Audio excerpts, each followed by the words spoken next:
Menstrual cup. ಈ ಹೆಸರನ್ನ ಎಲ್ಲೋ ಕೇಳ್ದ ಹಾಗೆ ಇದೆಯಲ್ವಾ? ಇತ್ತೀಚೆಗೆ ಇದು ತುಂಬಾನೇ ಜನಪ್ರಿಯ ಆಗ್ತಿದೆ. ಆದ್ರೆ ಇದ್ರ ಬಗ್ಗೆ ಸಾಕಷ್ಟು ಗೊಂದಲಗಳು, ಪ್ರಶ್ನೆಗಳು ಕೂಡ ಇವೆ. ಸೊ ಇವತ್ತಿನ ಈ ವಿಶ್ಲೇಷಣೆಯಲ್ಲಿ ಇದ್ರ ಬಗ್ಗೆ ಎ ಟು ಝೆಡ್ ಅಂದ್ರೆ ಎಲ್ಲವನ್ನೂ ಸರಳವಾಗಿ ತಿಳಿದುಕೊಳ್ಳೋಣ ಬನ್ನಿ.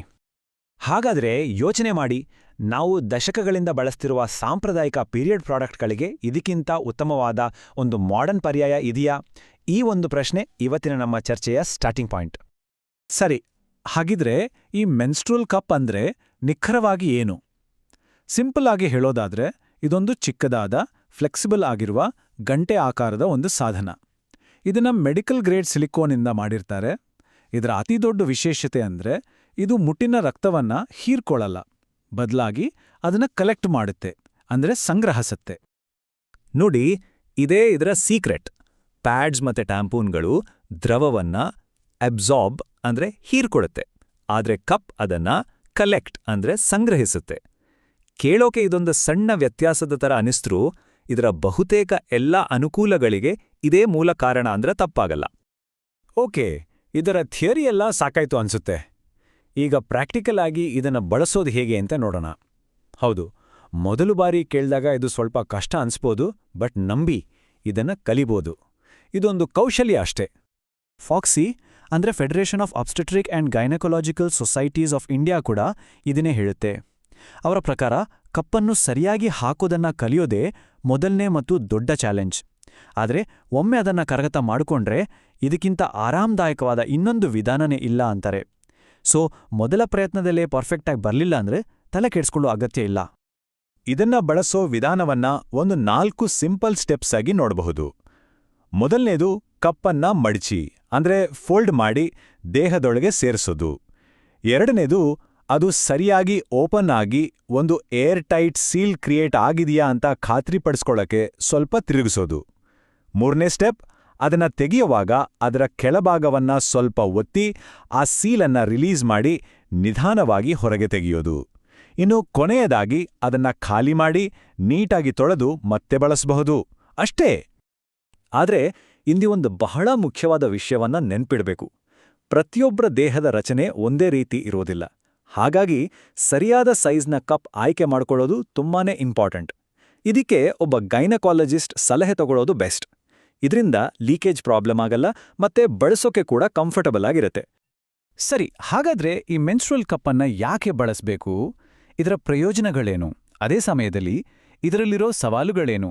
ಬನ್ನಿ, ಎರಡೂ ಕಡೆಯ ವಾದವನ್ನ ಒಂದು ಬ್ಯಾಲೆನ್ಸ್ಡ್ ಆಗಿ ನೋಡೋಣ. ಇದರ ಮೊದಲನೇ ಮತ್ತು ಬಹುಶಃ ಅತಿ ದೊಡ್ಡ ಪ್ಲಸ್ ಪಾಯಿಂಟ್ ಅಂದ್ರೆ ಇದರ ಬಾಳಿಕೆ. ಒಂದೇ ಒಂದು ಕಪ್ಪನ್ನ ಸರಿಯಾಗಿ ಮೇಂಟೈನ್ ಮಾಡಿದ್ರೆ 10 ವರ್ಷಗಳಿಗಿಂತಾನೂ ಹೆಚ್ಚು ಕಾಲ ಬಳಸಬಹುದು. ಅಂದ್ರೆ ಇದೊಂದು ಪ್ರಾಡಕ್ಟ್ ಅಲ್ಲ, ಇದೊಂದು ಲಾಂಗ್ ಟರ್ಮ್ ಇನ್ವೆಸ್ಟ್ಮೆಂಟ್ ಇದ್ದಾಗೆ. ಇನ್ನು ಕಂಫರ್ಟ್ ಮತ್ತೆ ಅನುಕೂಲದ ವಿಷಯಕ್ಕೆ ಬಂದ್ರೆ ಇದನ್ನ ಒಂದೇ ಸಾರಿ ಹಾಕಿದ್ರೆ ಸುಮಾರು 12 ಗಂಟೆಗಳ ಕಾಲ ಆರಾಮಾಗಿರ್ಬೋದು. ಇದರ ಅರ್ಥ ಆಫೀಸ್ನಲ್ಲಿರಲಿ, ಟ್ರಾವೆಲಿಂಗ್ನಲ್ಲಿರಲಿ ಅಥವಾ ಬೇರೆಲ್ಲೇ ಇರಲಿ ಪದೇ ಪದೇ ಬದಲಾಯಿಸಬೇಕು ಅನ್ನೋ ಟೆನ್ಷನ್ ಇರೋದಿಲ್ಲ. ಸೊ ಇದರೆಲ್ಲ ಬೆನಿಫಿಟ್ಸ್ನ ಒಟ್ಟಿಗೆ ನೋಡಿದಾಗ ಚಿತ್ರಣ ಇನ್ನಷ್ಟು ಕ್ಲಿಯರ್ ಆಗುತ್ತೆ. ಇದು ರೀಯೂಸಬಲ್ ಆಗಿರೋದ್ರಿಂದ ನಮ್ಮ ಪರಿಸರಕ್ಕೆ ಒಳ್ಳೆಯದು. ಅದೇ ಕಾರಣಕ್ಕೆ ಲಾಂಗ್ ರನ್ನಲ್ಲಿ ನಮ್ಮ ದುಡ್ಡನ್ನೂ ಉಳಿಸುತ್ತೆ. ಹೆಚ್ಚು ಹೊತ್ತು ಬಳಸ್ಬೋದಾದ್ರಿಂದ ಅನುಕೂಲಕರ, ಮತ್ತೆ ಇದು ಮೆಡಿಕಲ್ ಗ್ರೇಡ್ ಸಿಲಿಕೋನಿಂದ ಮಾಡಿರೋದ್ರಿಂದ ಆರೋಗ್ಯಕ್ಕೂ ಸೇಫ್. ಆದ್ರೆ ನಾಣ್ಯಕ್ಕೆ 2 ಮುಖ ಇರುತ್ತಲ್ವಾ? ಹಾಗೆ ಇಲ್ಲೂ ಕೆಲವು ಪ್ರಾಕ್ಟಿಕಲ್ ಚಾಲೆಂಜ್ಗಳಿವೆ. ಮೊದಲನೇದಾಗಿ ಇದಕ್ಕೆ ಅಡ್ಜಸ್ಟ್ ಆಗೋಕೆ ಸ್ವಲ್ಪ ಟೈಮ್ ಬೇಕು. ಒಂದು ಲರ್ನಿಂಗ್ ಕರ್ವ್ ಅಂತಾರಲ್ಲ ಹಾಗೆ. ಆರಂಭದಲ್ಲಿ ಅದನ್ನ ತೆಗೆಯುವಾಗ ಸ್ವಲ್ಪ ಮೆಸ್ಸಿ ಆಗ್ಬೋದು. ಪಬ್ಲಿಕ್ ಟಾಯ್ಲೆಟ್ಗಳಲ್ಲಿ ಅದನ್ನ ಕ್ಲೀನ್ ಮಾಡೋದು ಸ್ವಲ್ಪ ಕಷ್ಟ ಆಗ್ಬೋದು. ಮತ್ತೆ ಅತಿ ಮುಖ್ಯವಾಗಿ ಹೈಜೀನ್ ಬಗ್ಗೆ ಅಂದ್ರೆ ಸ್ವಚ್ಛತೆ ಬಗ್ಗೆ ತುಂಬಾನೇ ಕಾಳಜಿ ವಹಿಸಬೇಕು. ಒಂದು ವೇಳೆ ಮೆನ್ಸ್ಟ್ರುವಲ್ ಕಪ್ ಬಳಸೋಕೆ ಮನ್ಸು ಮಾಡಿದ್ರೆ ಮುಂದಿನ ಪ್ರಶ್ನೆ ಬರುತ್ತೆ, ಯಾವುದು ಬೆಸ್ಟ್? ಯಾಕಂದ್ರೆ ಮಾರ್ಕೆಟ್ನಲ್ಲಿ 100 ತರಹದ ಕಪ್ಗಳಿವೆ ಮತ್ತು ಇದು ಒನ್ ಸೈಜ್ ಫಿಟ್ಸ್ ಆಲ್ ಅನ್ನೋ ತರಹದ ಪ್ರಾಡಕ್ಟ್ ಖಂಡಿತ ಅಲ್ಲ. ಭಾರತದ ಮಾರುಕಟ್ಟೆಯಲ್ಲಿ ಸಿಗುವ ಕೆಲವು ಬ್ರ್ಯಾಂಡ್ಗಳನ್ನು ನೋಡಿದ್ರೆ ಅವುಗಳ ಡಿಸೈನ್ನಲ್ಲಿ ಎಷ್ಟು ವೆರೈಟಿ ಇದೆ ಅಂತ ಗೊತ್ತಾಗುತ್ತೆ. ಕೆಲವು ಕಂಫರ್ಟ್ಗೋಸ್ಕರ ಬಾಗಿದ ಆಕಾರದಲ್ಲಿದ್ರೆ, ಇನ್ನು ಕೆಲವು ಸುಲಭವಾಗಿ ತೆಗೆಯೋಕೆ ಅನುಕೂಲ ಆಗ್ಲಿ ಅಂತ ವಿಶಿಷ್ಟವಾದ ಸ್ಟೆಮ್ ಅಥವಾ ರಿಂಗ್ಗಳನ್ನು ಹೊಂದಿರುತ್ತೆ. ಕೇವಲ ಡಿಸೈನ್ ಮಾತ್ರ ಅಲ್ಲ, ಕಪ್ಗಳನ್ನ ತಯಾರಿಸೋ ಮೆಟೀರಿಯಲ್ನಲ್ಲೂ ವ್ಯತ್ಯಾಸಗಳಿರುತ್ತೆ.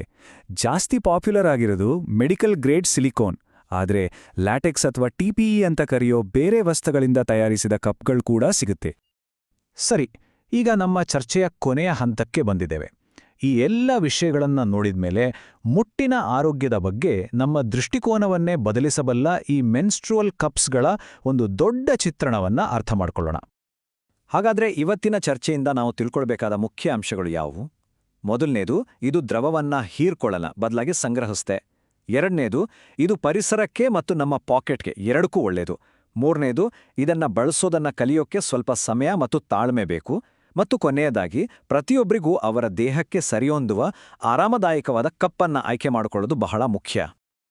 ಕೊನೆಯದಾಗಿ ಒಂದು ಪ್ರಶ್ನೆ. ವೈಯಕ್ತಿಕ ಆರೋಗ್ಯ ಮತ್ತು ನಮ್ಮ ಭೂಮಿಯ ಆರೋಗ್ಯ ಈ ಎರಡೂ ದೃಷ್ಟಿಯಿಂದ ನೋಡಿದಾಗ ಈ ಮೆನ್ಸ್ಟ್ರುವಲ್ ಕಪ್ ಅನ್ನೋ ಟೆಕ್ನಾಲಜಿ ಸುಸ್ಥಿರ ಮುಟ್ಟಿನ ಆರೋಗ್ಯದ ಭವಿಷ್ಯ ಆಗಬಹುದಾ? ಏನಂತೀಯಾ? ಯೋಚನೆ